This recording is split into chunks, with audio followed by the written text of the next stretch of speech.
Hello friends, ମୁଁ Ayush welcome to my CGSU classes at Ayush professional team my YouTube channel पर।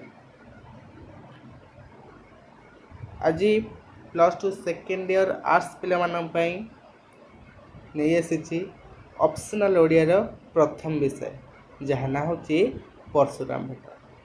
अच्छा विषय किसी तो जना पड़े ना जे परशुराम भेट अर्थात परशुरामकर भेट होती क्या सब होती आसतु सुंदर विषयटी को पढ़ी रखा टे बड़ विषय अच्छी कि तथा किसी असुविधा ना 3-4 क्लासेस रे वो सुंदर भाव बुझाई नेबी बेसी समय नहीं कम कम समय तुम मानक सठिक सरल भाव में बुझाईदेवी।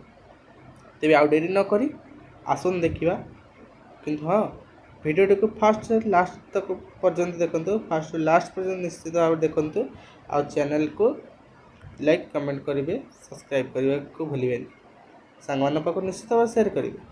तेज डेरी नक जा विषय देखा कौन अच्छी तो विषय देखा पूर्व सर्वप्रथमें आम कवि परिचय विषय देखी रखा परशुराम भेट जहाँ रचना कर पंचशखा जुगर जड़े वरिष्ठ कवि बलराम दास विषय जान रखी चलते।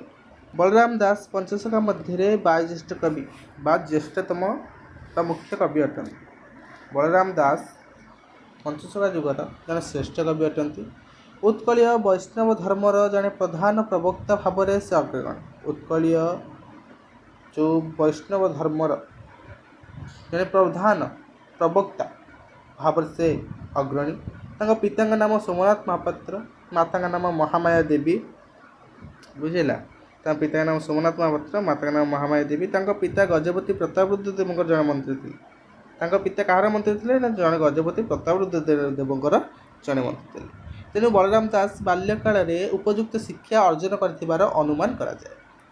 तो वेद वेदांत गीता भागवत और विभिन्न पुराण शास्त्र अध्ययन करी से पांडित्य अर्जन करथिले बार जना जाए।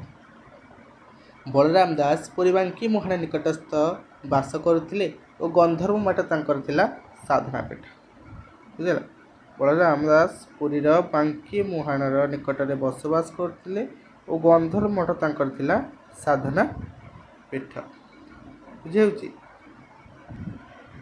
तो बाल्यरू से पुरी क्षेत्र सह संपृक्त होई सेठरे पंडित मानक संस्पर्श रे आसी से द्वारा विशेष प्रभावित होते से पंचशखा भक्ति आंदोलन जड़े जोगसिद्ध साधक श्री जगन्नाथ को केन्द्र करी तांकर आध्यात्मिक साधना सबकि गाड़ी उठी जगन्नाथ को केन्द्र करी से सबकि रचना करते। तो तांको सृष्टि संभार में जगन्नाथर महिमा और प्रभाव उभय देखा मिले। कवि प्रत्येक क्षेत्र में जगन्नाथ को तांकर आराध्य देवता बा इष्ट देवता बोली स्वीकार कर बुझीपार तो। जगमोहन रामायण बलराम दास सर्वश्रेष्ठ। जगमोहन रामायण हूँ बलराम दास सर्वश्रेष्ठ कृति बा रचना अटे। तो यह कौ वृत्तर रचित ना यह दांडी वृत्तर रचित होता को अन्य नाम दांडी रामायण बोली कहुए बुझे। यह दांडी वृत्ति रचित कौन कहुए अन्य नाम दांडी रामायण बोली कहुए। तो यह एक अनुवाद ग्रंथ नुहे अनुसृजित ग्रंथ। जगमोहन रामायण संस्कृत रामायण आधार करथिले मध्य ताहा एक मौलिक सृष्टि भाव में विदित होइछि। जीवंत चरित्र चित्रण से समय रे समाज चित्र मौलिक प्रकाशभंगी और मनोज्ञ वर्णना शैली तांको रामायणर वैशिष्ट्य।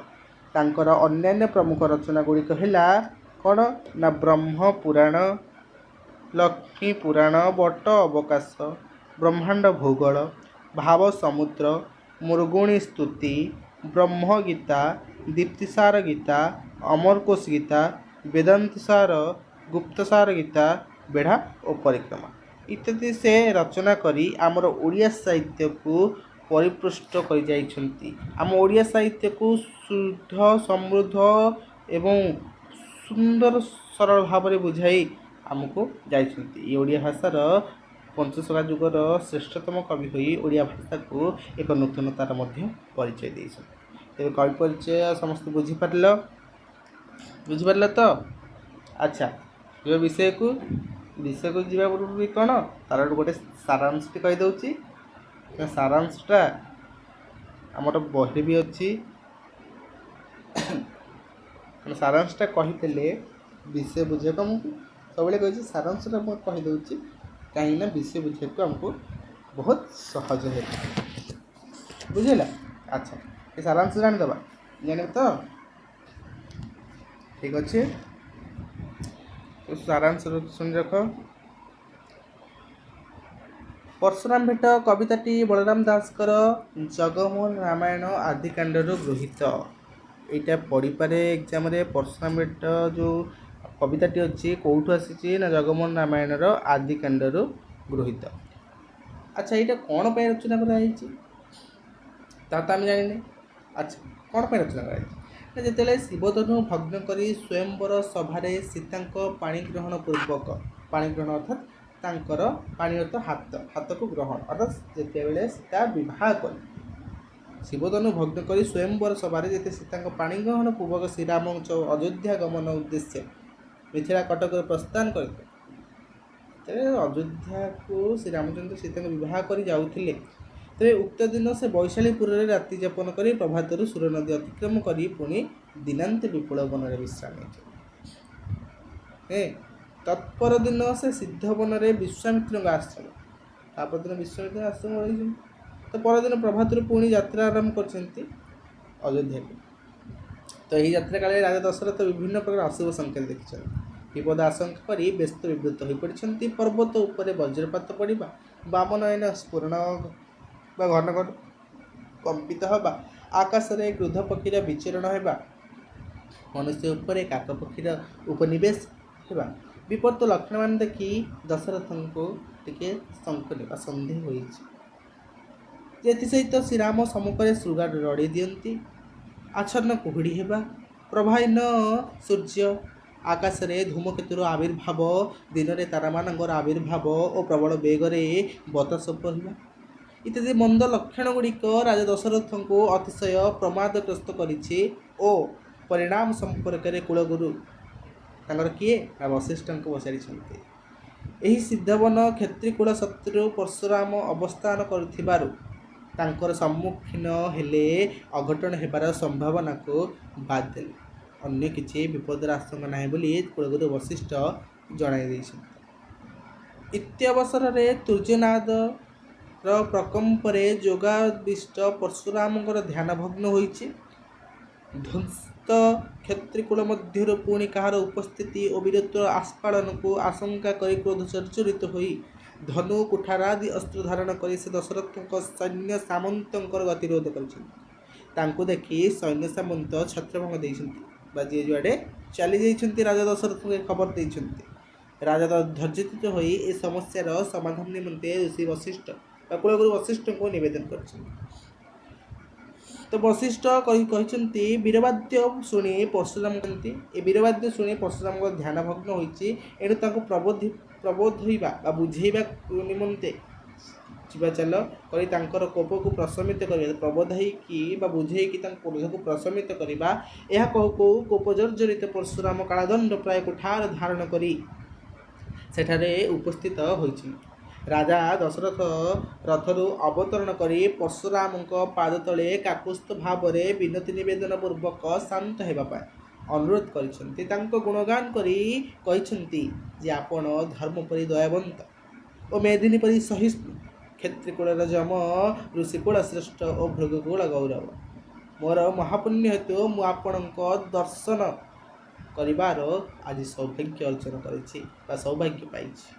ତ ଏହିଭଳି ତାଙ୍କୁ ବହୁ ଭାବରେ ପ୍ରବୋଧାଇଛନ୍ତି ଏବଂ ଚେଷ୍ଟା କରିଛନ୍ତି ରାଜା ଦଶରଥ ତାଙ୍କୁ କୋପକୁ ପ୍ରଶମିତ କରିବା ପାଇଁ। କିନ୍ତୁ ପରଶୁରାମ ତାଙ୍କ ପ୍ରବୋଧନାକୁ ଗ୍ରହଣ ନ କରି ଶ୍ରୀରାମଙ୍କ ନିକଟବର୍ତ୍ତୀ ହୋଇ କହିଲେ, ଦଶରଥ ନନ୍ଦନ, ହେ ଦଶରଥ ନନ୍ଦନ, ତୁମେ ଜନକଙ୍କର ଶିବଧନୁ ଭଗ୍ନ କରିଥିବା ମୁଁ ଶୁଣିଛି। ତୁମେ ଏକ ଅଦ୍ଭୁତ କାର୍ଯ୍ୟ କରିଛ, ଏଥିରେ ସନ୍ଦେହ ନାହିଁ। କାରଣ ଯେଉଁ ଧନୁକୁ ଇନ୍ଦ୍ରଦେବ ଧାରଣା କରିପାରନ୍ତି ନାହିଁ, जो धनु को त्रिपुरासुर प्राणनाशर कारण से धनु को अक्लेशरे तुम भग्न कर किंतु मु एक दिव्य धनु एठी धरी आसी तुम्हें यही धनुरे गुण चढ़ाई तार संयोग कर तुम प्रकृत शक्ति अच्छी मुझे जानी तुम वीरत्वर पुरस्कार स्वरूप तुम सहित मु द्वंद्व युद्ध करी केते भाव सी कहते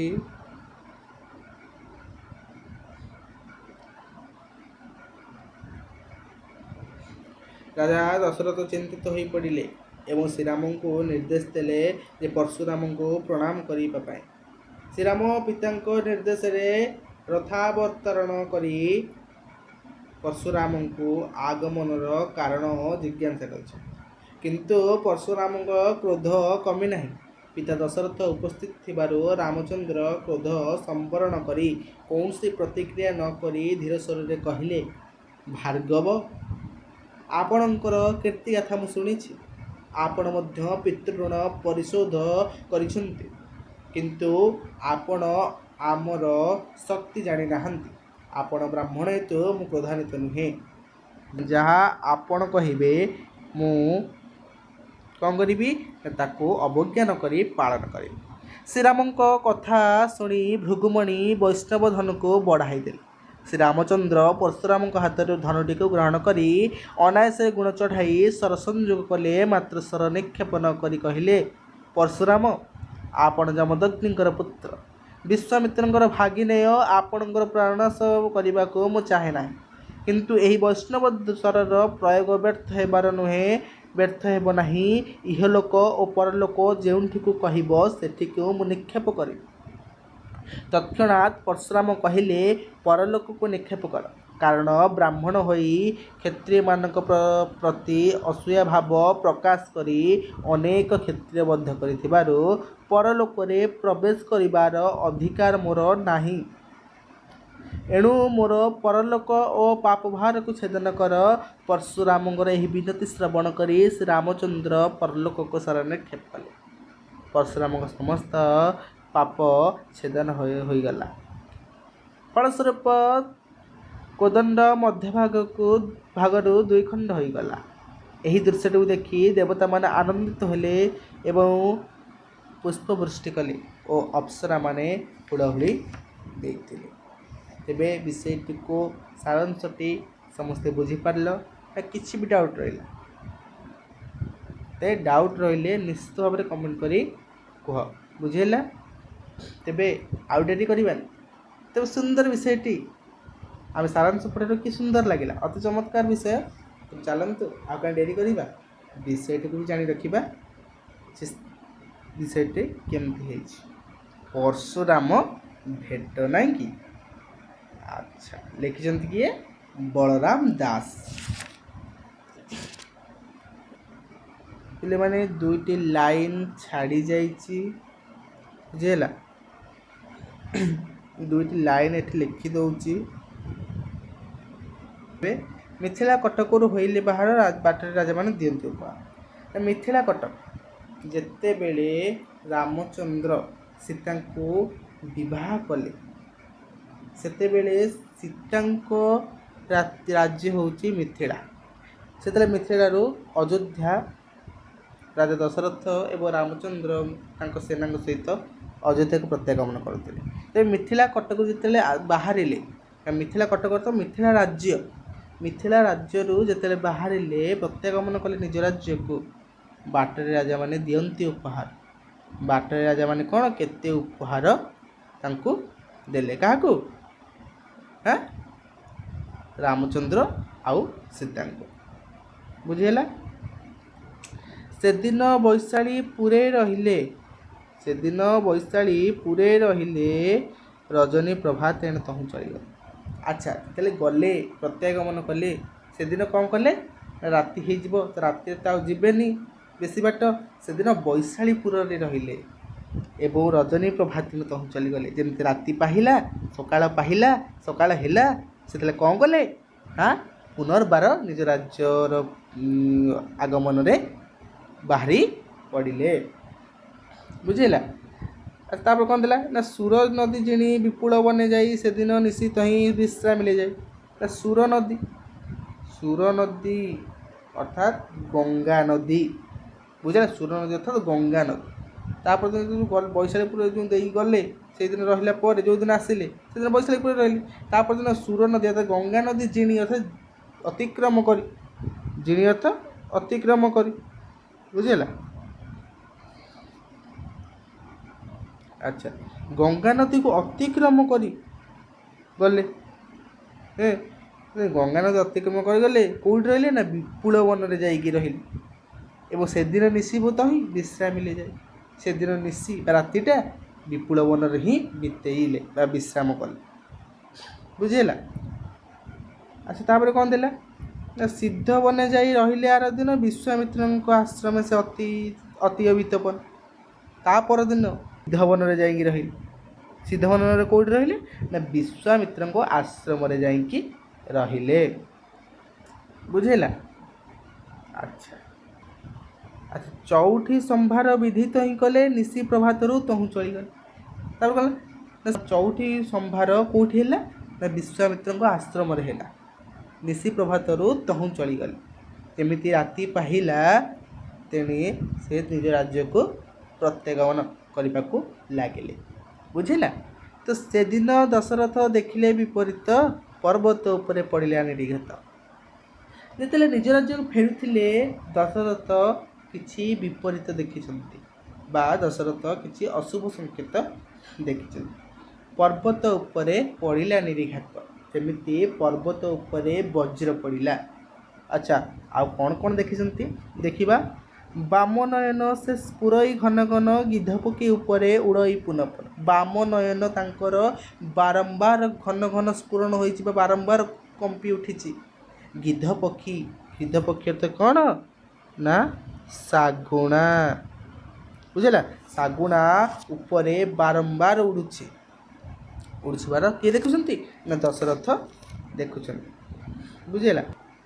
मनुष्य शरीर उपरे बसई आसी काक उपसर्ग विजे बोलती थोकेलो मनुष्य शरीर रे आसी काऊ बसे उपरे बसई आसी काक काऊ बसबार देखुछन्ति उपसर्ग विजे बोलती थोकेलो यार उपसर्ग तो यार प्रतिकार कथा विचार करते लोक श्रीराम आगरे श्रृगाल राव दिंती कुहुड़ी होइनो आकाशे झटक एवं आउ कौन हो दशरथ देखते कि शंकुनी मान है श्रीराम को आगरे श्रृगाल राव सतवा श्रीराम को आगरे श्रृगाल राव देवा देखुं दशरथ कुहुड़ी आकाश झटक दिन में कुहुड़ी आकाश माड़ी घटी जाइए झटकुच आकाश बुझेगा एतक नेक्स्ट को जीवा।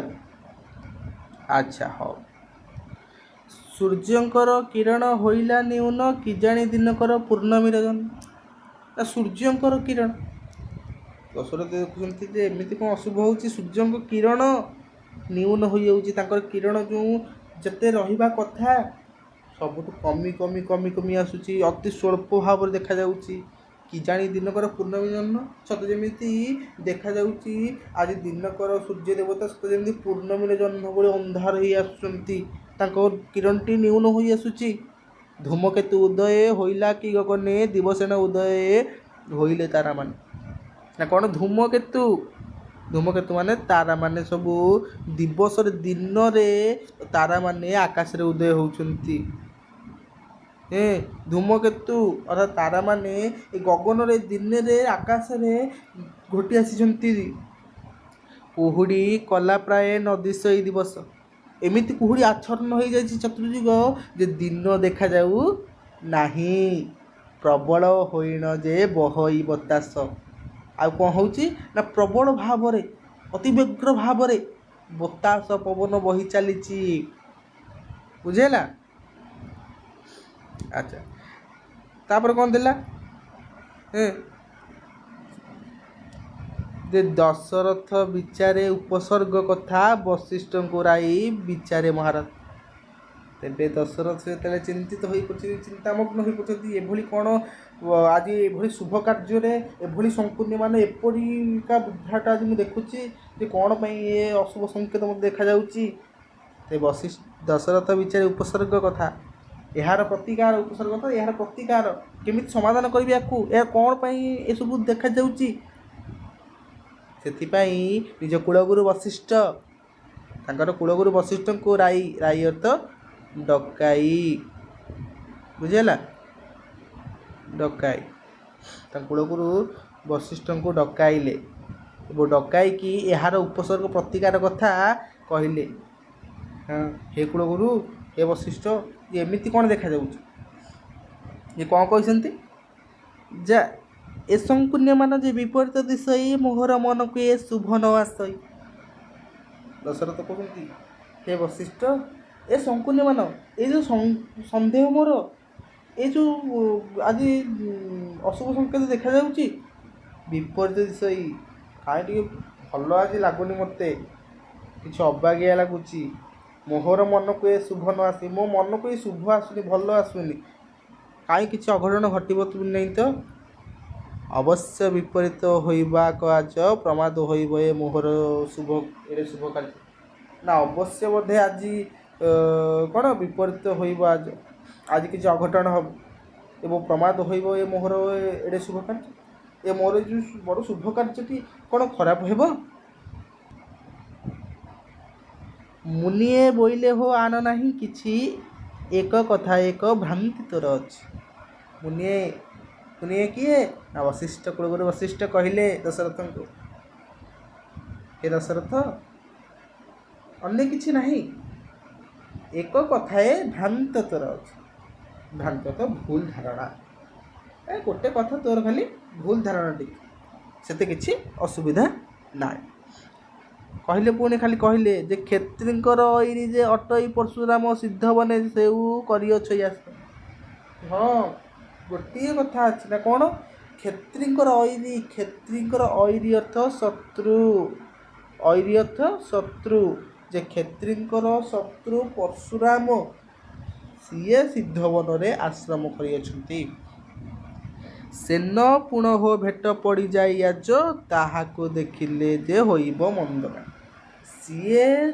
आमको भेट न पड़तु जदि ताकू आम देखाबा बा भेट हबा तेबे आमर कार्य निश्चित भाव रे कौन मंद हब बा खराब हेब बुझेले समस्ते अच्छा जेते बोली तहुंजे करंती गमन ध्याने बसीथिला जे रेणुकानंद जेते बोली कहीकि ये कौन करथिले ना गमन करुथिले एभଳି भाବରେ कथाबार्ता ही वार्तालाप करी निज राज्य को प्रत्यागमन करुथिले फेरुथिले ध्याने बसीथिला जे रेणुकानंद तो सेही सिद्धवन रे जेतेले देकी जाउथिले ध्यान रे किए बसथिला ना रेणुकानंदन आम पढ़ी सारांश रेणुकानंदन किए ना परशुराम रेणुकानंदन किए परशुराम परशुराम कौन करथिले ध्यान रे बसी एते समस्ते बुझीपार